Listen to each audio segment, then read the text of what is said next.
أزول نشوف يسون نزرا مازال نزر بالدماغ في تمثال يكشودن غار سوناتراك تمثال تسلاث إيدي فران هاد المسألة ساقينيغ أو مس حسين مالتي قدش أطاس ديك تكوباني سوناتراك إلا زيك ديون إمضبار أن تكوباني ثاقيا ويورا يوثنا التفرات سي محمد مديان أن توفيق مورثنا الجزائر الناس ما إلا كريز مراد يجتغدم أتخدم تمثال ثاقيا واستدعى أناذير غاف سوناتراك هاد المسألة داغن أقولين بقاونا لا غاش قروش محمد Bakir Azul Flav. Azul, bonsoir, M. Martin. Bonsoir. Alors, je disais en introduction qu'on va parler de l'affaire Sonatrach 2. Vous avez écrit une lettre publiée par la presse algérienne. Vous aviez peur. Il y a quand même pour le moment Al-Watan qui a publié la lettre où vous attaquez cette fois-ci directement à Mohamed Medienne, dit Toufiq. Vous l'appelez même Rob Zahir. Pourquoi vous avez pris la décision? Il y avait déjà une lettre. Pourquoi cette fois-ci vous vous attaquez directement à Toufiq, au premier responsable des services secrets algériens?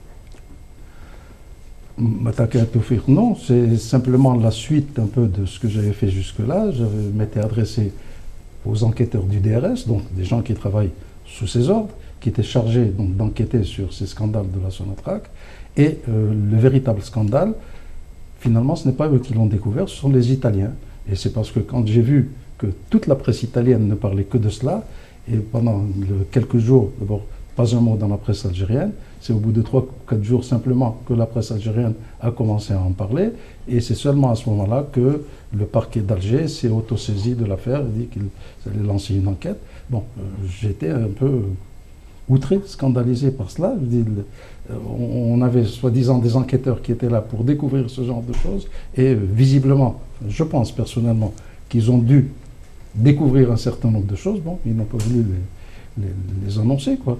Et une fois que les Italiens l'ont annoncé, bon, bien sûr, ils ne pouvaient plus. Et est-ce que vous pensez que Toufiq Medienne ou les autres sont prêts aujourd'hui à laisser faire les justices algériens? Parce que vous leur dites, c'est parce que c'est eux qui ont donné l'autorisation aux juges algériens d'annoncer qu'ils ouvrent une enquête. Vous pensez que c'est eux qui tiennent la justice, notamment pour cette affaire de Sonatrach? Il est clair que la justice en Algérie n'est pas indépendante et elle est contrôlée directement par le pouvoir. Bon, le pouvoir dans un pays normal, ce serait le pouvoir civil, le président de la République, le ministre de la Justice, etc.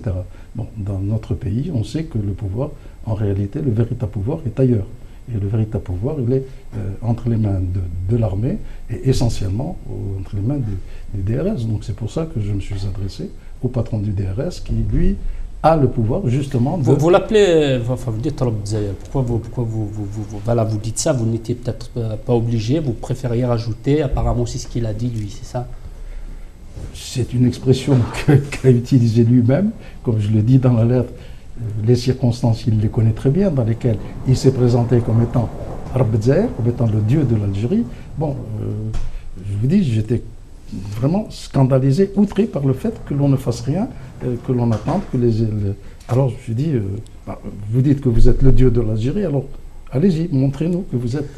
Alors pour vous, et puis je reviendrai après à mes camarades, pour vous, ce n'est plus une affaire DRS présidence. Pour vous, c'est vraiment la justice italienne qui est derrière cette affaire Sonatrach numéro 2, qu'il n'y a plus de lutte entre les deux clans. Qu'il n'y ait plus de lutte, je ne sais pas. Je doute que la lutte soit totalement terminée. Ce qui est certain, c'est que cette deuxième affaire, que l'on appelle Sonatrach 2, c'est visiblement pas les Algériens qui l'ont démarré, ce sont les Italiens.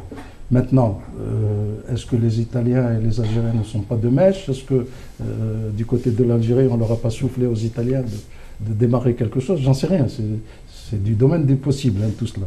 Mais, alors on parle de certaines personnalités, Khalil Bedjaoui, son neveu. Alors vous pensez que ces gens-là vont comparaître devant le tribunal, ou vous l'espérez, mais vous ne le pensez pas vraiment? Et peut-être qu'il y a d'autres, comme vous dites, des poissons peut-être un peu plus gros que ces gens cités.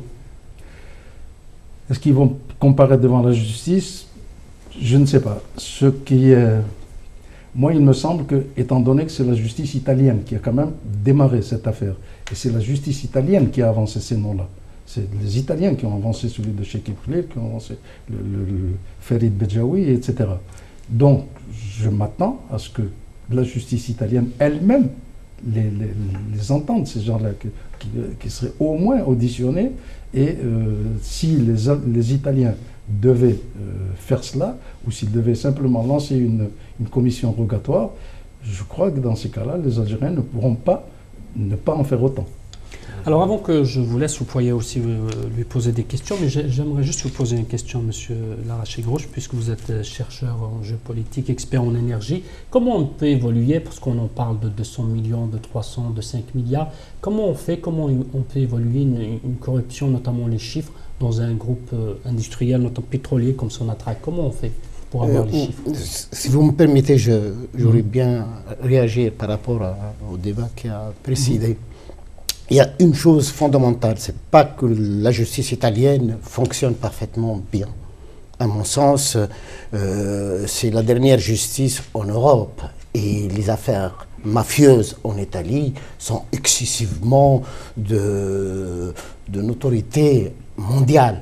Simplement qu'il y a une campagne électorale en Italie et ils ont peur que ce chiffre-là de 266 millions a transité bien sûr par Paris et par les négociations plutôt par Paris et par Rome, ils ont peur que cet argent sert à financer des campagnes, ou une partie au moins de cet argent sert à financer une campagne politique. On a vu dans le cas de la campagne française qu'il y a eu ce problème-là, on ressort du frigo ou du congélateur et des affaires pareilles. Pour revenir un peu à la question, comment on peut évaluer la corruption dans un groupe industriel? Moi, personnellement, j'ai sur une trentaine d'années d'expertise des chiffres, j'étais parmi les premiers à évaluer le montant de la rente, pas simplement de l'Algérie, mais de toutes les compagnies européennes, et validé et par des publications académiques.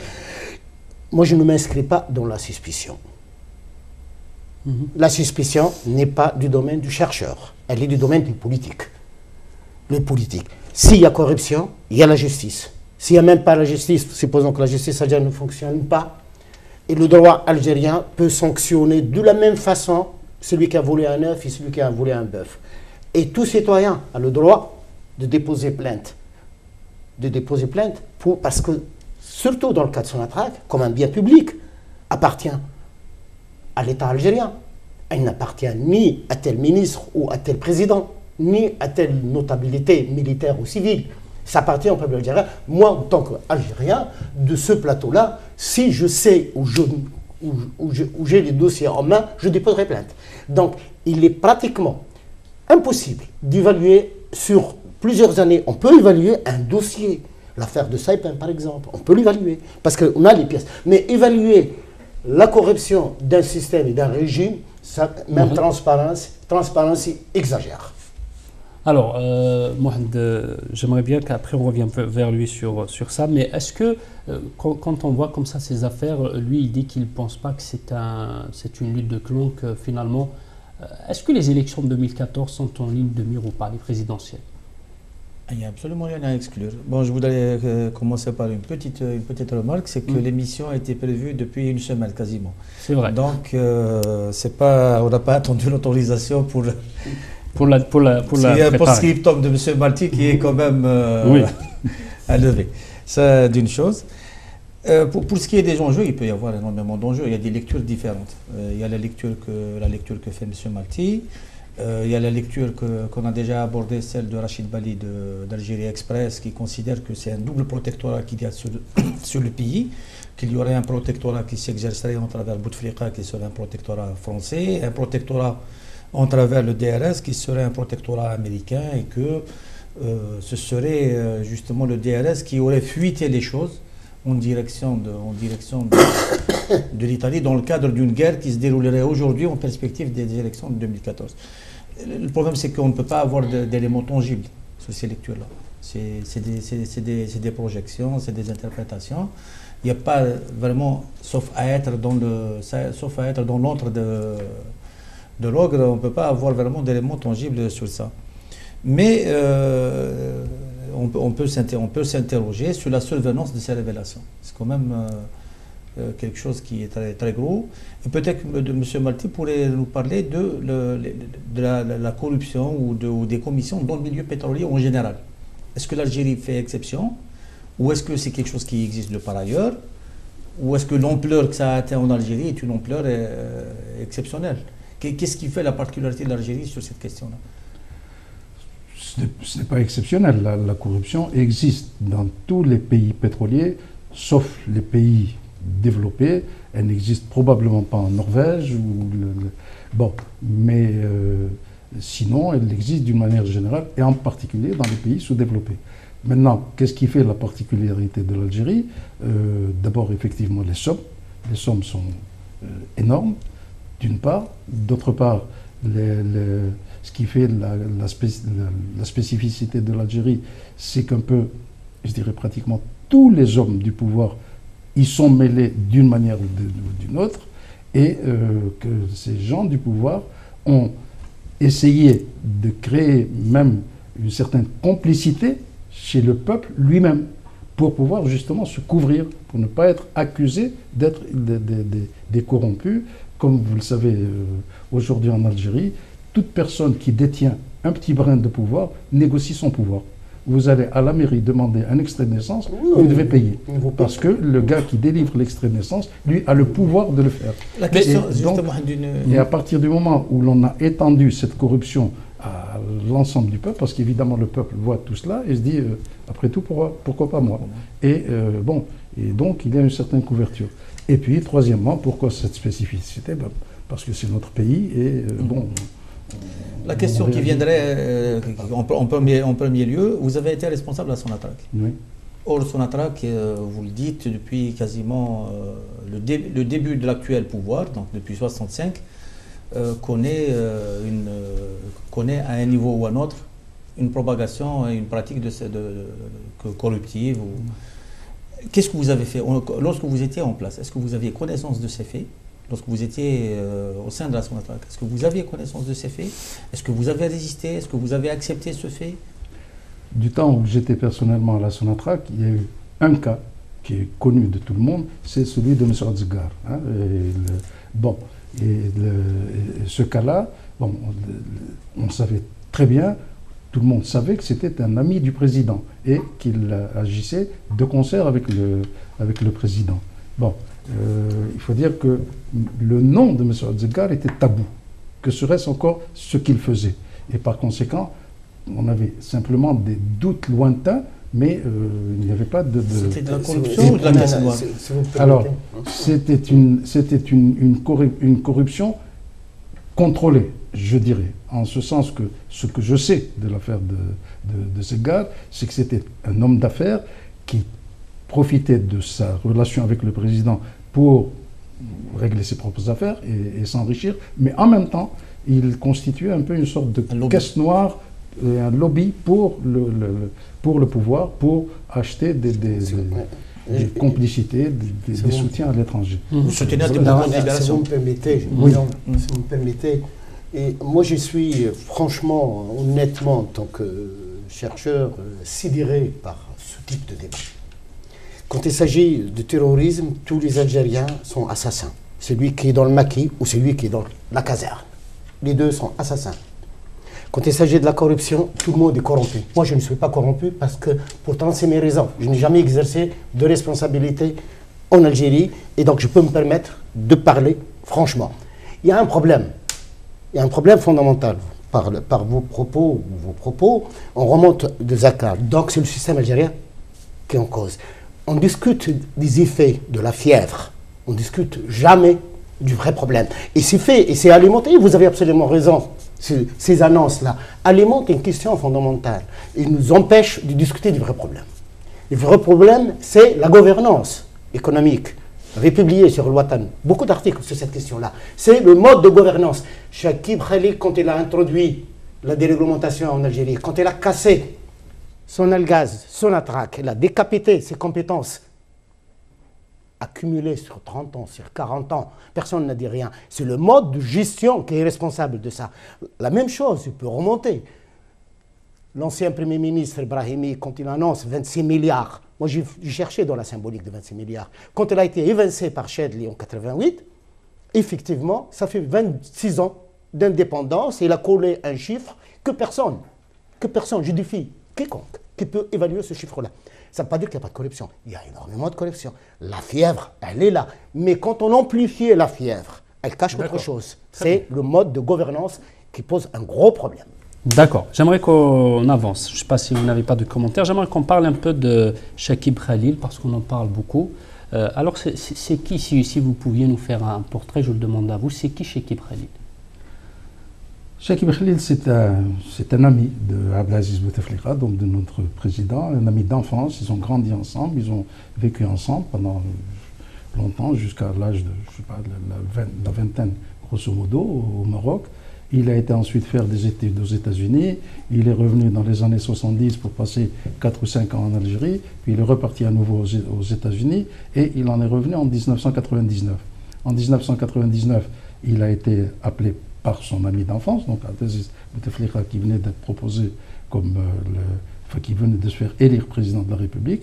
Et c'est au mois de septembre 1999, Bouteflika a été élu en avril. Donc, en septembre 1999, à l'occasion de la réunion de l'Assemblée générale des Nations Unies, Bouteflika avait été assisté à la conférence et il a appelé son copain qui était là et il lui a dit, voilà, est-ce que ça t'intéresse de venir rejoindre l'équipe? Il l'a pris d'abord comme conseiller à la présidence avant de le nommer, puisqu'il a constitué son premier gouvernement, qu'en 2000, je crois que c'était en janvier ou février, quand il a constitué son gouvernement, il l'a mis comme ministre à ce moment-là.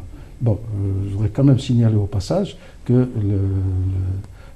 Chakib Khalil a négocié sa venue à la Sonatrach et il a demandé à Abdelaziz Bouteflika de prendre en charge ses cotisations. Il lui restait un certain nombre d'années de cotisations, j'en sais rien, au sein de la Banque mondiale pour bénéficier d'une retraite entière. Et Bouteflika a dit OK, il a donc pris à la charge de l'Algérie ce complément. Bon, c'est un détail au passage que je voulais signaler. Et ceci étant, pourquoi l'a-t-il choisi à lui? C'est parce que la vingtaine d'années qu'il avait passé aux États-Unis, où il a fait ses études, il a travaillé dans des compagnies pétrolières, il a travaillé à la Banque mondiale, il a connu beaucoup de gens, des pétroliers, qui se sont retrouvés dans l'équipe de Bush à différents postes de responsabilité. Il a connu pas mal de gens et par conséquent, c'était un candidat idéal pour lui pour créer un canal de communication avec la Maison-Blanche. Hein. Voilà, il doit être protégé par la Maison-Blanche. Ça, c'est l'aspect politique et la présentation de l'homme par la perception relationnelle. Moi, je le présente, si vous me permettez, juste, même pas une minute, je le présente par sa politique. Chakib est venu à une époque où il fallait amplifier l'extraversion de l'économie algérienne. C'est lui qui a piloté, avec beaucoup d'autres Algériens et beaucoup d'autres compétences algériennes, le plan valide, le plan de valorisation des hydrocarbures. Et ce plan-là a conduit à créer une capacité. Vous connaissez la chaîne du GNL, d'Arze et de Skikda, à ramener à peu près autour de 29-30 milliards de mètres cubes les installations. C'est-à-dire amplifier par tous les moyens l'extraversion, c'est-à-dire exporter, parce que tout simplement la perception de ces gens-là, quand on dirigeait son attaque à une époque ou à une autre époque, c'est l'intérêt, le marché utile, ce n'est pas l'Algérie, c'est l'Europe. Je défie tous les dirigeants de son attaque qui me montrent un seul document que la perception des intérêts de l'Algérie se fasse en Algérie et se fasse à l'extérieur. Elle ne se fasse pas en Algérie. Donc lui, il a amplifié ça. Et bien sûr, après la mort de Mohamedienne et son départ, l'Algérie, et avec les événements par la suite, l'Algérie se trouvait avec une capacité qui fonctionnait à 20%, ce qu'on appelle la conservation dynamique. Toutes les installations du GNL sont arrêtées. Par la suite, il est revenu. Il est revenu pour un canal, ça c'est le côté politique, mais il est revenu pour amplifier une autre démarche libérale, ouvrir l'amont et permettre à toutes les compagnies étrangères de s'installer en Algérie. C'est sa fameuse loi sur les hydrocarbures. Et donc c'est un homme d'une politique libérale et bien sûr... Est-ce que donc si je le suis bien, vous n'êtes pas d'accord? Non, je ne suis pas d'accord. Le secteur pétrolier était déjà ouvert. Il y a eu la loi qui a été faite en 1986, qui a été reprise ensuite en 91 par Rosali, quand il était le Premier ministre. Et ces deux lois, celle de 86 et de 91, avaient déjà ouvert le secteur pétrolier aux compagnies étrangères. Et la plus grande compagnie étrangère installée aujourd'hui en Algérie, Anadarko, s'est installée en 1989, donc bien avant l'arrivée de Chakib Khalil. Donc l'amont, tous les secteurs étaient ouverts. la politique de Cheikh Ibrahim a consisté à mettre en application la doctrine de George Bush en Algérie. Et la doctrine de George Bush, elle a été établie dès les premiers mois de la présidence de Bush à travers un comité qu'ils ont appelé le NEPD aux États-Unis, où ils ont établi donc toute une politique qui consistait à s'installer partout où c'était possible et revenir au système des concessions, c'est-à-dire le système des années 50-60. Même pas 51%, c'est la prise en main, le système de concessions. Vous êtes propriétaire du sol et du sous-sol. Parce que le système qui existait en Algérie, c'est qu'une compagnie, quand elle travaille, elle est propriétaire de sa production. Elle a produit 5 millions, 10 millions, peu importe le chiffre, ça lui appartient. Mais elle n'a pas la propriété des réserves. Le système de concession, vous avez la propriété des réserves. Donc l'État disparaît là-dedans. Et c'était ça la politique de Bush, et c'est ça la politique qui est venue instaurer Cheikh Ibrahim en Algérie. Oui. En continuant sur ça. Donc on voit que la corruption, finalement, ce n'est pas une simple histoire d'enrichissement personnel.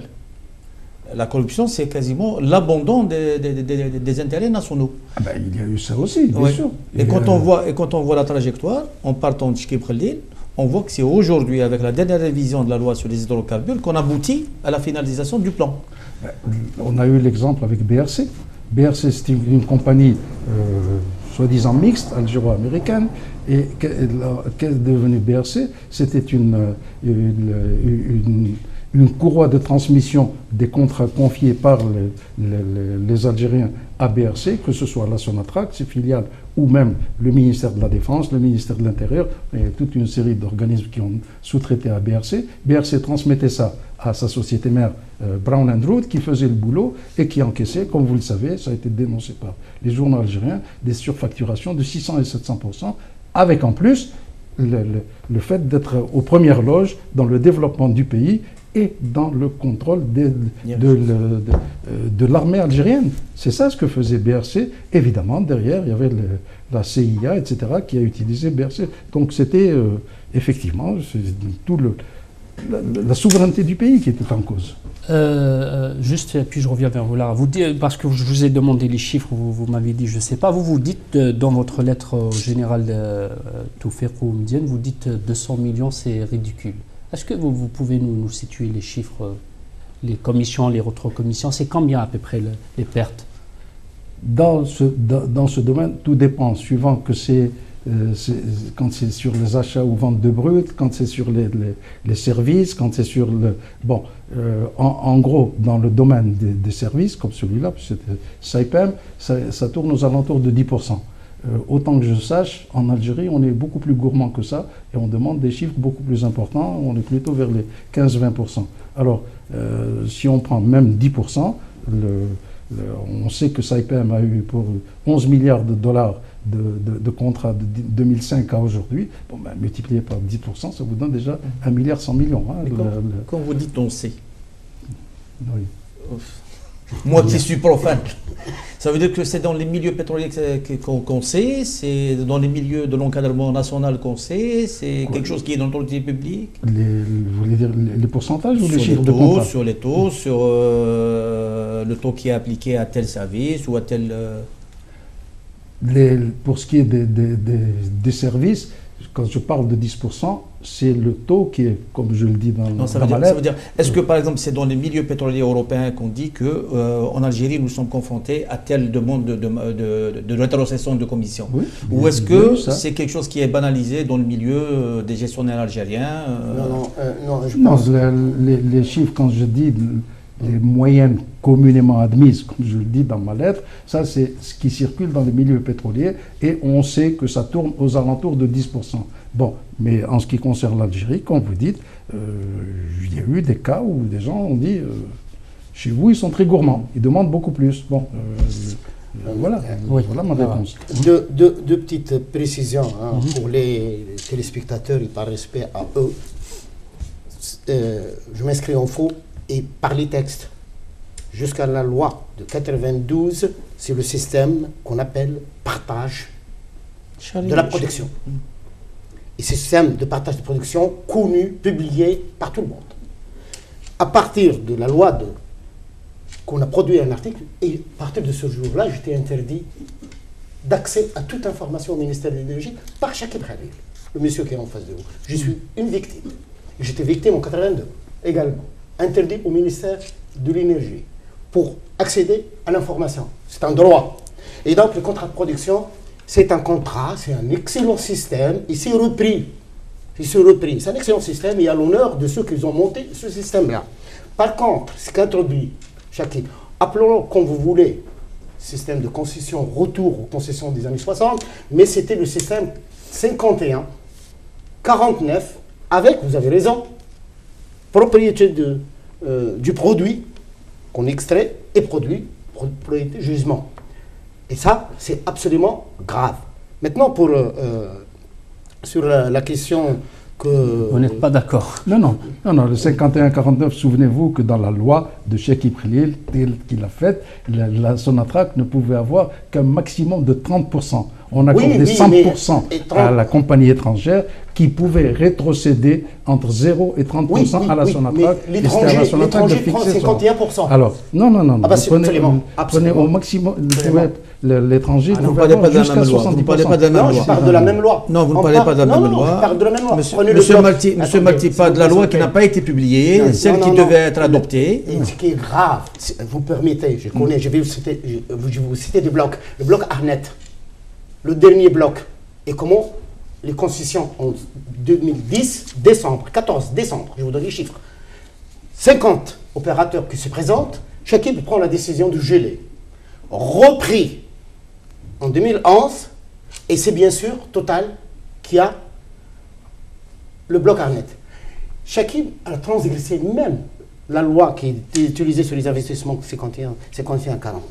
C'est en utilisant, et il a reçu 3 instructions de l'ancien Premier ministre en lui disant « Vous devrez respecter ». Et bien sûr, il avait les pouvoirs. Parce que tout le problème, ce n'est pas ce ministre ou l'autre ministre ou un autre ministre. C'est le mode de gestion de Sonatrach et le mode de nomination de Sonatrach. Tous les membres du comité exécutif et N-1 de Sonatrach, comment ils sont nommés? Sonatrach dépend d'un ministre. Dans d'autres pays, Malaisie, elle relève du Premier ministre. Dans d'autres pays, elle relève de la souveraineté nationale. Statoil, elle ne relève d'une autorité. Et dans le cas algérien, c'est la propriété d'une personne. Est-ce qu'on peut être responsable à Sonatrach, directeur, sous-directeur, je ne connais pas trop l'organigramme, sans avoir l'accord préalable du DRS? Non. Il y a les fameuses fiches bleues et le DRS doit approuver toute nomination. La nomination au poste de responsabilité président, vice-président, c'est le président de la République qui signe les décrets de nomination de ces gens-là après avoir reçu le feu vert de la part du DRS. Et en général, enfin en tout cas actuellement, le président de la République n'a fait qu'avaliser le choix qui avait été fait par le DRS. Donc, et quand on se partage le gâteau, donc tout le monde y trouve son compte entre le DRS, la présidence, les ministres, tout le monde est d'accord, tout le monde prend, tout le monde touche de l'argent. Je pense peut-être qu'il faut préciser une chose, même au risque d'être impopulaire, dans tous les pays du monde, il y a des services. Dans tous les pays du monde, il y a des services. Et la fonction des services, c'est de préserver l'intérêt de l'État. C'est d'être au service de l'État. Ce qui est pervers, ce qui est dénaturation du rôle des services, c'est d'être dans le rôle de police politique. C'est de ne plus être dans le rôle de service de sécurité, mais c'est d'être dans le rôle de police politique. Ça veut dire que d'avoir des critères de gestion d'équilibre de pouvoir, d'avoir des critères de gestion de carrière, etc. Et la limite, et c'est le problème des services. Les services, ils ne sont jamais dans la légalité. Même en France, même aux États-Unis, même partout. Et ils sont dans le clair-obscur, ils sont à la limite de la légalité. C'est leur nature. Le problème, c'est de les contrôler. Vu la faiblesse du fonctionnement institutionnel de l'État algérien, on se retrouve avec des services, donc le DRS en l'occurrence, qui est plus dans le rôle de police politique que de services de sécurité qui préservent l'intérêt du pays, etc. Par exemple, les fiches bleues, elles existent partout. Elles existent dans les pays scandinaves, un équivalent, disons. On ne va pas nommer quelqu'un qui n'est pas acquis à l'intérêt du pays, qui est lié à d'autres intérêts ailleurs, à un poste qui est important pour la sécurité nationale. Or, chez nous, il y a des glissements. On s'était arrêté tout à l'heure sur Zeggar. Zeggar est un cas typique. Dans un certain nombre de milieux, il est connu comme quelqu'un qui est dans les services secrets, comme quelqu'un qui a travaillé pour l'influence de l'Algérie, dans les milieux de libération nationale, dans les milieux d'Amérique latine, etc. Et que tous ces financements occultes, les financements occultes liés à Zeggar, seraient des financements de ces mouvements-là. On voit la limite, on voit que c'est une limite très ténue. Donc quand on parle du DRS, le DRS devrait être dans un fonctionnement sécuritaire, dans un fonctionnement de sécurisation de l'État.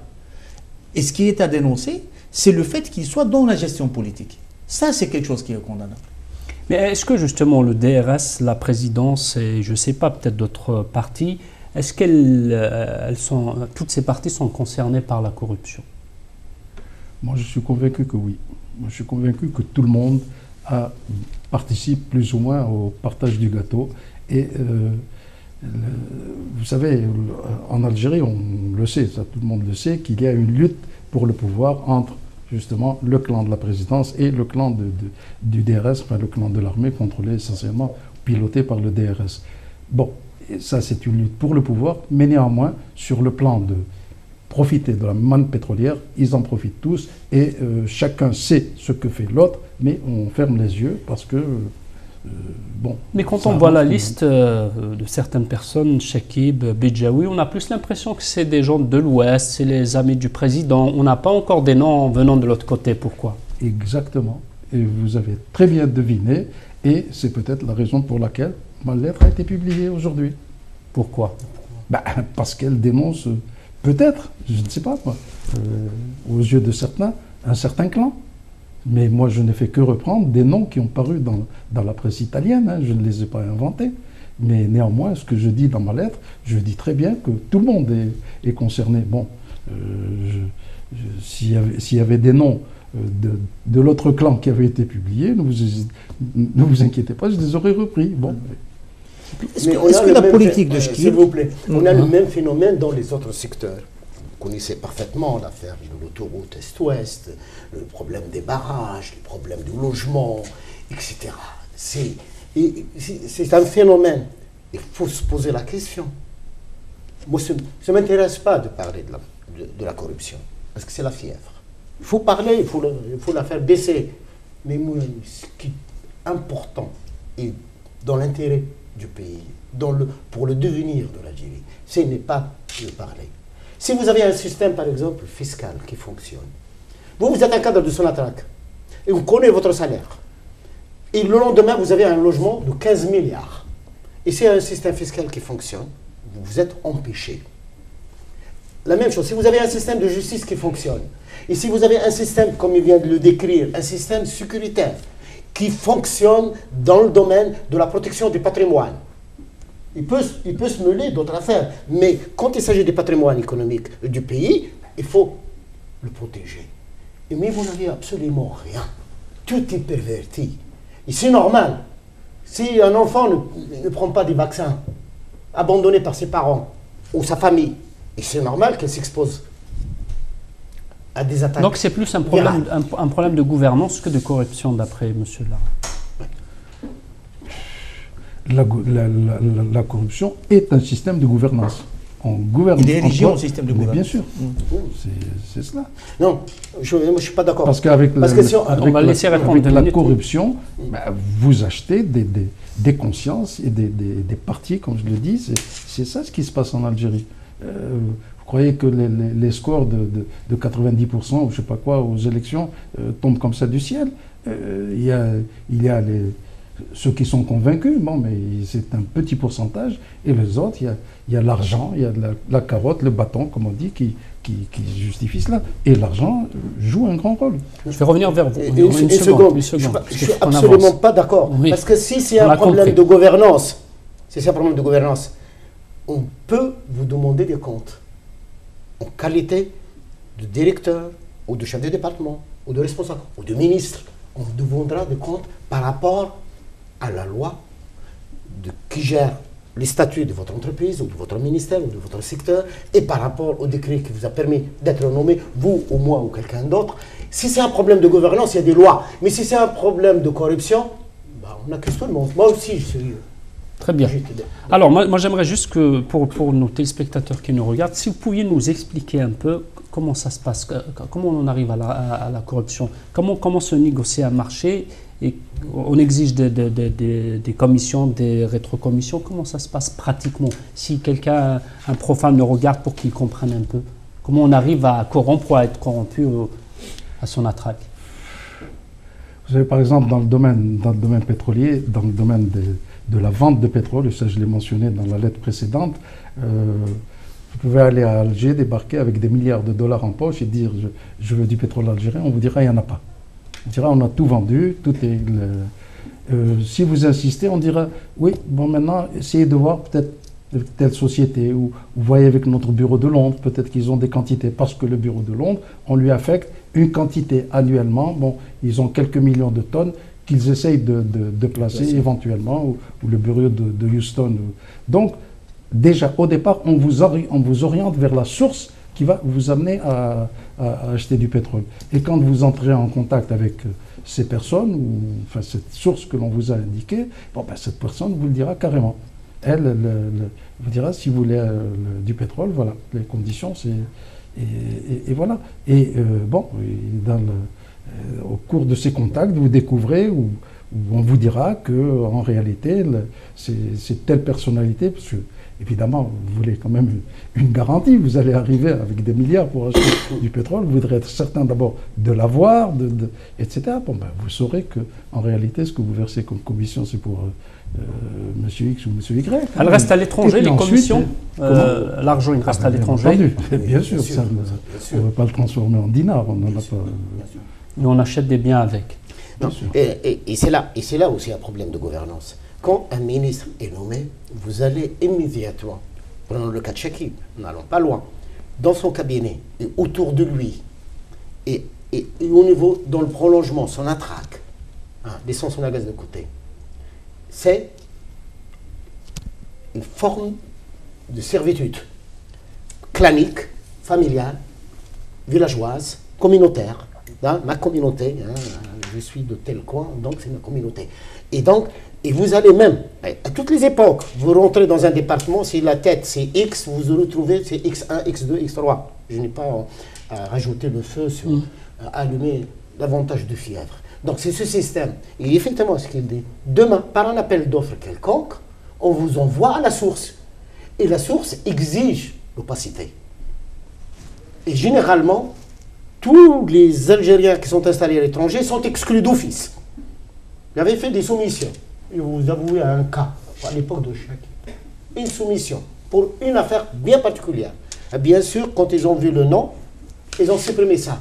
Et moi, j'ai récupéré, je peux citer même la compagnie, Rothschild Conseil. J'ai récupéré l'étude, à partir d'eux, j'ai fait moi l'étude. Moi, je l'ai fait pour 1 euro, et Rothschild, il l'a fait pour 1 million, je vous donne le montant. Mohamed, vous aviez une question? Vous êtes déjà exprimé sur la même mise des Américains sur le pétrole algérien, donc à partir de l'arrivée de George Bush et de Dick Cheney. La nomination de Chakib Khalil s'inscrit un petit peu dans cette dynamique. Est-ce qu'on peut dire maintenant que son nom est tombé? Est-ce qu'on peut dire que il faut la présomption d'innocence pour le moment. Voilà, on en parle, mais avec la présomption d'innocence. Qu'est-ce que j'ai dit? Non, puisqu'il est tombé, c'est juste on a la presse. Pour le moment, il n'a pas été condamné. Politiquement parlant. J'ai dit juste pour qu'on reste dans les... Voilà. Maintenant que son nom est tombé, est-ce que sa politique est tombée, elle aussi? Est-ce que la politique pour laquelle il avait œuvré, il avait été ramené, où est-ce qu'elle en est? D'après ce que vous savez. Vous savez, pour moi, tout ça, ce sont des règlements de compte, c'est tout. On veut, ces luttes de clans font que, bon, et ce que l'on cherchait jusqu'à présent, il se trouve qu'un clan l'a emporté sur l'autre. Et pour moi, c'est une victoire du DRS mais on peut constater... Et cette victoire ne date pas d'aujourd'hui, c'est déjà en 2010, quand on a enlevé Chakib Khalil. Visiblement, il y a d'autres personnes qui sont encore dans le collimateur. Bon, j'ai ma petite idée là-dessus, mais enfin, On a les noms, je la non garderai bon. garderai pour moi. Et bon, c'est la raison pour laquelle ça continue, parce qu'on veut s'opposer aux ambitions de X ou Y dans toute cette affaire, c'est tout. Mais si on reste dans l'évaluation... Maintenant, en ce qui concerne la politique elle-même, c'est-à-dire, il faut dire que depuis le départ de Chekib, on semble un peu hésiter. On ne sait pas trop quoi faire. Il y a eu d'abord, on a nommé un premier PDG de la Sonatrach au lendemain du limogeage de Mziane, Cherouati. Et un an après, on l'a enlevé à nouveau. Ce monsieur, quand il a été nommé, il a eu l'aval du DRS, hein, il ne faut pas se leurrer, et néanmoins, je crois savoir que c'est parce qu'il n'avait pas vu venir le coup de la loi qu'avait laissé Chekib en place, et qui a fait que tout d'un coup, l'Algérie n'était plus intéressante pour les compagnies étrangères, et donc, et ça, c'était à lui, en tant que PDG de la Sonatrach, d'anticiper le coup et de reviser la loi. Comme il n'avait pas anticipé, bon, on a considéré probablement qu'il était incompétent, bon, on l'a enlevé, on a nommé quelqu'un d'autre. Mais depuis la nomination et de Yousfi et de Zerguine, du nouveau PDG, là aussi, ça fait 2 ans, on parle de cette loi sur les hydrocarbures que l'on n'a pas sortie. Visiblement, il y avait un blocage quelque part. Il y a quelqu'un, on n'était pas d'accord sur cette loi. Mais là, la loi qui doit être promulguée, elle rétablit les concessions, elle ouvre le marché national aux multinationales, elles peuvent écouler leur production sur le marché national. Elle ne rétablit pas les concessions. Non, pas du tout. Elle ne rétablit pas les concessions. Si vous me permettez, je la présente rapidement. L'évolution de la loi sur les hydrocarbures, elle a été laquelle? Ça a été d'abord le système des concessions. Après les nationalisations en 71, il y a eu le système du 51-49 qui a été instauré jusqu'en 86. En 86, on a introduit le partage de production. Le partage de production, c'est un système qui a été inventé par les compagnies étrangères pour se débarrasser de la tutelle qu'elles subissaient par les pays producteurs, parce que les pays producteurs exigeaient tout le temps une augmentation du taux de l'impôt. Et elles ont dit, bon, voilà, nous proposons un système où nous payons notre impôt, mais c'est vous qui en êtes responsable. Vous, compagnie nationale, débrouillez-vous, mettez le taux que vous voulez, mettez 100% d'impôt si vous voulez, mais c'est vous qui le payez. Nous, on n'a rien à voir. Nous, ce que nous voulons, c'est un certain revenu. Nous nous engageons tant et nous voulons X%, 15%, en général c'est aux alentours de 15 à 18% de revenus sur notre mise de départ. Le reste, débrouillez-vous, faites ce que vous en... Donc c'était ça le système de production, le système de partage de production qui est resté en place.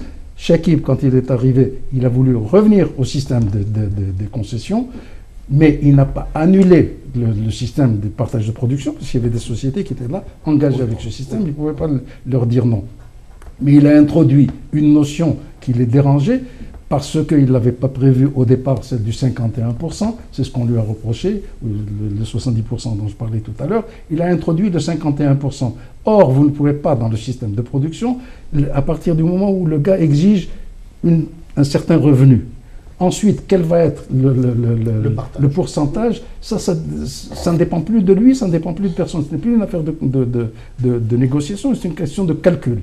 Et donc, il a introduit le 51%. Évidemment, ça n'arrangeait pas les sociétés, ce qui a fait qu'elles ont boudé à ce moment-là, et puis elles ont surtout rejeté la rétroactivité de cette loi. Ce qu'a fait Yousfi maintenant, il a maintenu le système de partage de production et il est revenu au système du 51-49. Donc, en Algérie, on devrait avoir les deux systèmes maintenant. En introduisant les concessions. Pour les gaz de schiste, les concessions sont introduites. Non. Si vous me permettez, l'annonce, après le départ de Chekib, moi je l'explique par la chose suivante. Hein. Ce n'est pas parce qu'il y a eu le cas de Mziane, puis beaucoup d'autres cas périphériques, par extension Saipem, c'est l'échec de la politique du contrôle global de l'Algérie. Tout simplement. Il y avait toute une politique de mise en... y compris, il faut évoquer, parce que rester sur le pétrole, ça ne m'intéresse pas. Il faut prendre la question globale au niveau national. L'Algérie était formatée pour être une plateforme stratégique, US. Y compris, on a parlé des bases mobiles, des bases de ceci, de bases de cela. Mais Chakib a perdu à partir de ce moment-là. À partir de ce moment-là. Et donc, sa loi a été retirée ou gelée. Et les nouvelles idées qui sont annoncées, moi, il y a une idée que je soutiens et je salue personnellement. La première idée qui a été annoncée pour la première fois après 50 ans d'indépendance, c'est que le pétrole doit servir les intérêts des consommateurs algériens. Pas une demande de devise. Pas une demande de devise. Parce que toutes les logiques avant, on fort, on produit, on exporte pour satisfaire la demande internationale. Et c'est transcrit même dans les contrats de gaz. Et c'est cette logique perverse d'extraversion économique qui pose un gros problème. Aujourd'hui, me semble-t-il, je le souhaite, c'est un souhait, qu'il y a cette inversion, et bien sûr de là, Est-ce que tu la vois? ça a été annoncé officiellement à plusieurs reprises dans la presse algérienne et par le ministre lui-même en disant... La loi n'est vraiment pas dans cette logique. Non, non. La loi qui vient d'être adoptée n'est vraiment pas dans cette logique. Elle n'est pas dans cette logique. Non. Effectivement, il y a au passage quelque part qu'on doit satisfaire en Oui, priorité les besoins de mais l'Algérie. Mais ça a de tout temps existé. C'est ce qui est le plus dangereux. non, c'est ce qui est le plus dangereux. C'est ce qui est le plus dangereux. Ça n'a C'est ce qui est le jamais plus dangereux parce qu'il ne faut pas prendre les mots. Il faut prendre la philosophie de ce qui est introduit. Oui. Sous ce vocable, on veut ouvrir le marché aux multinationales. Au prix... Ah non, ça c'est des spéculations. Ce n'est pas des spéculations. Mais bien Ce sûr. n'est pas des spéculations, je te le démontre par A plus B. Il concerne les gaz de schiste. Les gaz de schiste au Canada et aux États-Unis, ils sont prisonniers, ils sont captifs d'un marché local. Tu pompes dans le Nevada, tu vends dans le Nevada. Il est difficile de les liquéfier. Il est difficile de les transporter par canalisation. Donc ce qui se passe, ce qui va se passer, c'est que les gaz de schiste qui seront exploités seront vendus aux Algériens au prix du marché international. Exactement. Voilà la vérité de cette loi. Oui, mais bien sûr, c'est Oui, Maintenant, on peut enrober. Alors, il faudrait qu'on avance, n'est pas on arrive, on a dépassé même le temps. J'aimerais juste qu'on aborde un point, puisque vous disiez tout à l'heure, c'est plutôt les États-Unis. Vous aviez parlé aussi du double protectorat. Est-ce que dans cette lutte aussi DRS présidence, il y a derrière la France et les États-Unis ou c'est pas vrai? Bien entendu, il y a toujours eu la France et les États-Unis. Il y a eu également, en parallèle à la lutte DRS présidence, il y a la lutte France et États-Unis. Et visiblement, l'Algérie est aujourd'hui plutôt dans la sphère américaine, sur le plan pétrolier en tout cas. Elle n'est pas dans la sphère française, et ce sont les compagnies américaines qui sont le plus présentes. Et voilà, quoi, on agit beaucoup plus en fonction des intérêts des États-Unis que des intérêts américains. Donc finalement, la présidence et le DRS sont du même côté, d'un côté des États-Unis. Ça dépend des moments, ça dépend mon analyse de la situation politique en Algérie, c'est que suivant les moments, tantôt ils étaient les deux d'accord, tantôt ils relevaient les uns de... actuellement, visiblement, ils sont d'accord tous les deux pour favoriser les intérêts américains. Bouteflika, certes, est connu comme ayant été de tout temps plutôt francophile, donc penchant plutôt pour le côté français, mais néanmoins, il y a des moments où il a carrément penché du côté américain, parce que ça a renforcé son pouvoir, parce qu'il voulait, comme je dis, jouer dans la cour des grands.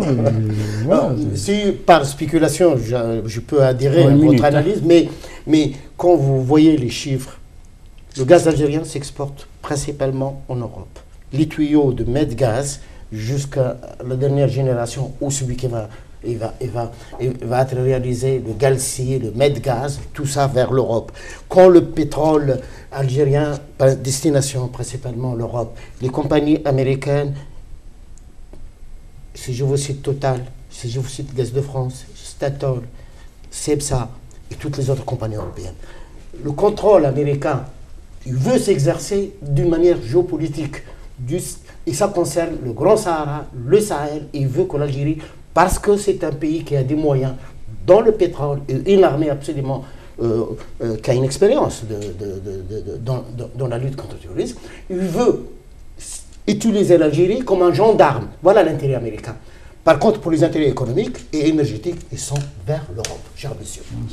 Vous n'êtes pas d'accord? Non, je ne suis pas d'accord. Il va répondre s'il n'est pas d'accord. Je ne suis pas d'accord parce que, certes, on vend du gaz en Europe, certes, on vend du pétrole en Europe, mais qui est-ce qui vend ce pétrole? Ce sont des compagnies américaines. Les compagnies américaines, quand elles prennent le pétrole en Algérie, ce n'est pas pour l'emmener aux États-Unis, c'est pour le vendre à leurs clients. Et leurs clients, ils sont installés en France ou en Italie ou en Allemagne ou je ne sais trop quoi.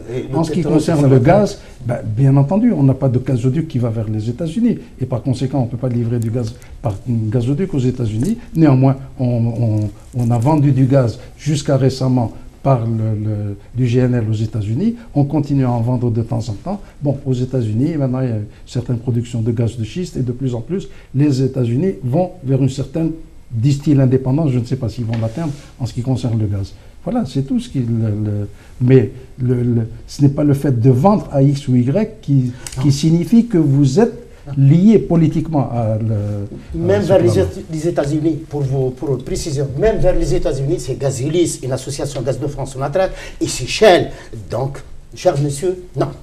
Très bien, vous n'êtes pas d'accord, encore une fois, c'est bien Mohamed. Non, je pense que l'Algérie, actuellement, tout indique qu'elle est liée surtout au pôle américain.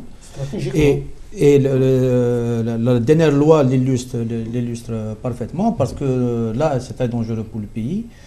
Au-delà des aspects écologiques et tout ça, on vient de mettre le doigt dans un engrenage qui va siphonner, y compris les réserves de change. Parce que les gaz de schiste aux États-Unis, c'est une bulle financière, c'est une bulle comme, disons que c'est la bulle immobilière multipliée par 1000. C'est une bulle financière. Pour la faire perdurer, ils sont obligés d'exporter leur technologie. C'est tout ce qui les intéresse dans les gaz de schiste, c'est d'exporter leur technologie. Et une fois que la bulle va éclater, l'Algérie n'a pas la capacité d'amortir un tel choc. C'est tout simple. Très bien. Alors, j'aimerais juste qu'on en termine. On revient un peu aux politiques et à la lutte des clans. Vous pensez vraiment que ça n'a rien à voir avec les élections de 2014? Est-ce que vous pensez que Bouteflika va être président? Comme je vous ai dit tout à l'heure, on a les noms que de ceux qui sont du côté de la présidence, ou c'est vraiment une affaire suite à ce qu'ont fait les Italiens, enfin la justice italienne? Pour moi, cette affaire-là n'a rien à voir avec les élections présidentielles. Les élections présidentielles, c'est un autre chapitre. Après tout, jusqu'à présent, Bouteflika faisait très bien l'affaire des gens du DRS. Ils essayaient de lui grignoter au maximum ses pouvoirs, mais néanmoins, ils le soutenaient. Ils l'ont soutenu en 1999, ils l'ont soutenu en 2004, et jusqu'à nouvel ordre, ils l'ont soutenu en 2009, et jusqu'à nouvel ordre, il était encore candidat il y a quelque temps. Maintenant, le sera-t-il effectivement en 2014? Je n'en sais rien. Vous avez une idée, vous en pensez quoi, vous? Vous savez, un président qui n'a pas de pouvoir arrange les véritables détenteurs de pouvoir.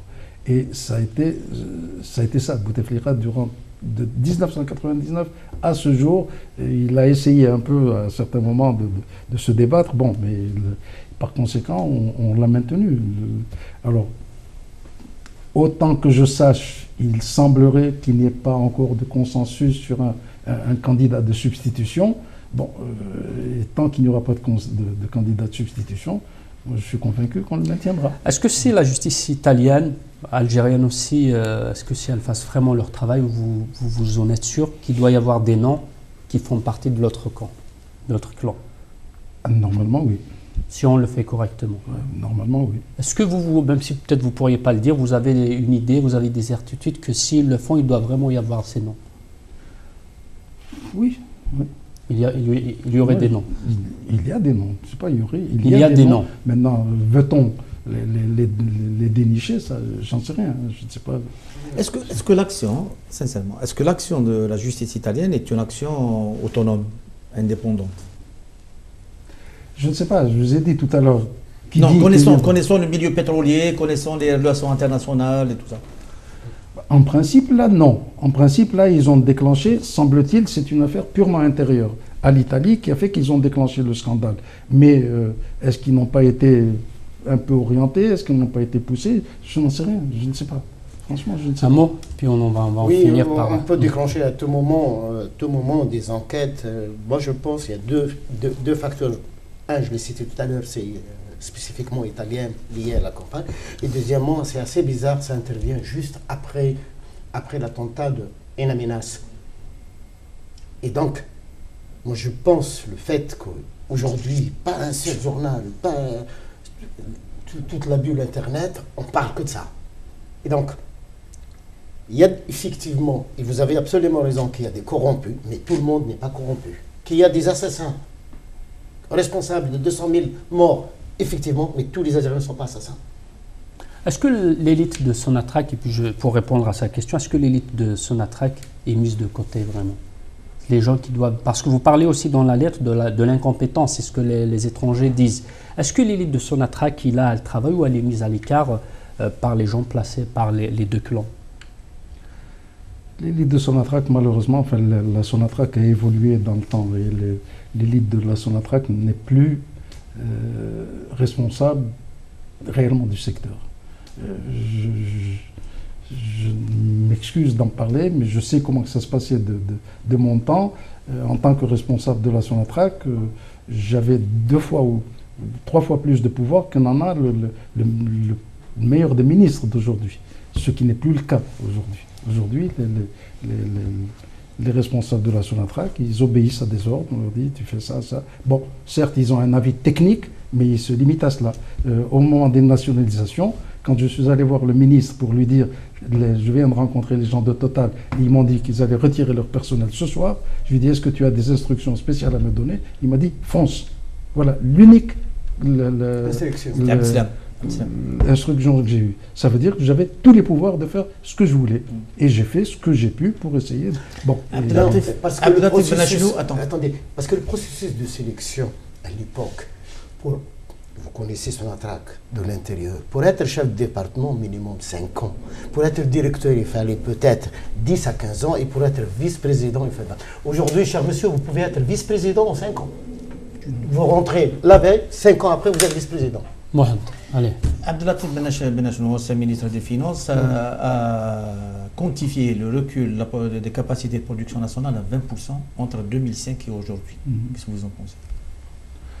Ce que je sais, c'est qu'effectivement, les gisements sont en train de décliner sérieusement. Et en tout cas, que Hassim Saoud est en train de décliner. Alors aujourd'hui, on utilise le fait que l'on met tout dans la même... On utilise le terme d'équivalent pétrole pour exprimer une quantité globale. Et en réalité, si vous essayez de retirer la production pétrolière, vous constaterez qu'elle a diminué par rapport à ce qu'elle était il y a 30 ans. Hein. Et on a augmenté la production de gaz, et comme c'est un gaz liquide, donc il y a des liquides qui viennent s'ajouter, le condensat, il y a le GPL qui vient s'ajouter, et on a l'impression que non, mais en réalité la production est en train de diminuer. Qu'est-ce que vous attendez maintenant? Quelle est la suite? Vous attendez quoi de la lettre adressée au patron du DRS? Je ne sais pas.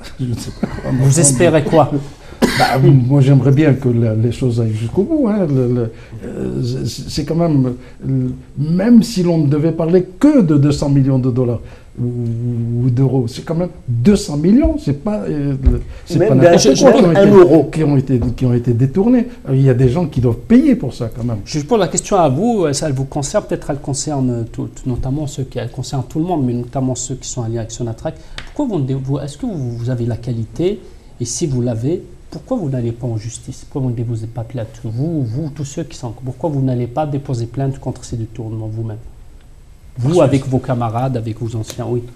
Avec mes camarades, ou vous-même, voilà, vous-même. Pourquoi vous préférez faire une lettre, rendre une lettre publique et interpeller le patron de DRS que d'aller déposer plainte devant la justice? Écoutez, monsieur, vous allez aujourd'hui en Algérie, allez déposer plainte vous contre un haut responsable. C'est vous qu'on mettra en prison, c'est pas lui. Alors, même si vous arrivez avec toutes les preuves nécessaires, le pauvre Mellouk qui est en train de dénoncer depuis des années les faux moudjahid, c'est lui qui a fait de la tôle, hein, c'est pas eux.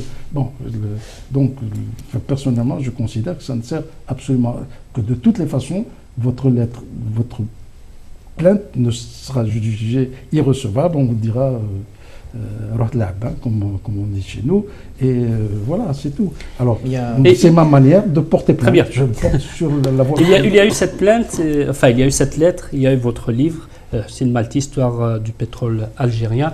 Je voulais terminer par cette question, on n'a vraiment plus de temps. Pourquoi vous avez mis tout ce temps Vous êtes parti donc, il y a longtemps, vous étiez responsable des années 70. Pourquoi vous avez attendu tout ce temps et maintenant vous décidez d'agir? Pourquoi? Je ne sais pas. En tout cas, en ce qui concerne l'écriture du livre, c'est parce que, bon, j'ai quand même pris de l'âge, et puis il y a un moment où vous dites, bon, je reproche moi-même à certains de mes amis, anciens moudjahid ou autres, de dire, nom de Dieu, pourquoi tu ne racontes pas ta vie, pourquoi tu ne dis pas, même si ça n'intéresse personne, mais si vous êtes 50, 100, 1000 à raconter chacun son histoire un petit peu, ben ça fait l'histoire du pays que les historiens utiliseront. Et c'est ce que je me suis dit pour le pétrole. J'ai vécu une période, bon, je vais en parler, c'est tout. Vraiment, j'ai pas le temps. Une seconde, Mohamed, une seconde. Non, c'est juste pour dire qu'il y a des gens qui luttent. Donc il y a des gens qui demandent un débat national sur le secteur des hydrocarbures. C'est un petit collectif, c'est le CNLC, Collectif National pour les Libertés Citoyennes. Il y a aussi le FFS qui a l'intention d'organiser une conférence nationale sur le secteur de l'énergie. Ce sont des initiatives citoyennes et c'est peut-être ça la lutte qu'il faudrait mener. Une seconde. Moi, je pense que par votre expérience, moi, je ne m'inscris pas dans l'agitation.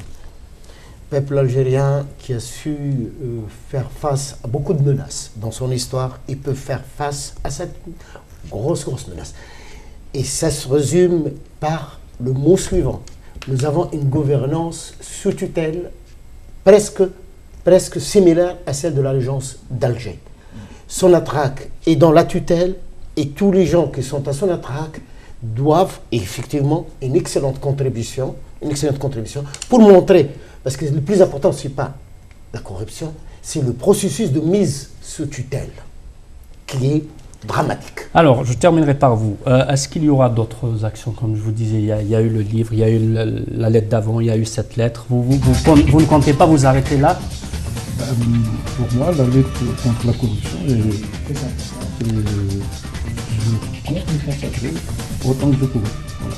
Merci à vous, merci Hossein Malti. Je rappelle, vous êtes l'auteur du livre Histoire secrète du pétrole algérien. Merci Lara Chipouche, merci Mohamed. ثانية في كونوا قيمة وتروحوا في رقم في الوعي من باب التلفزيون.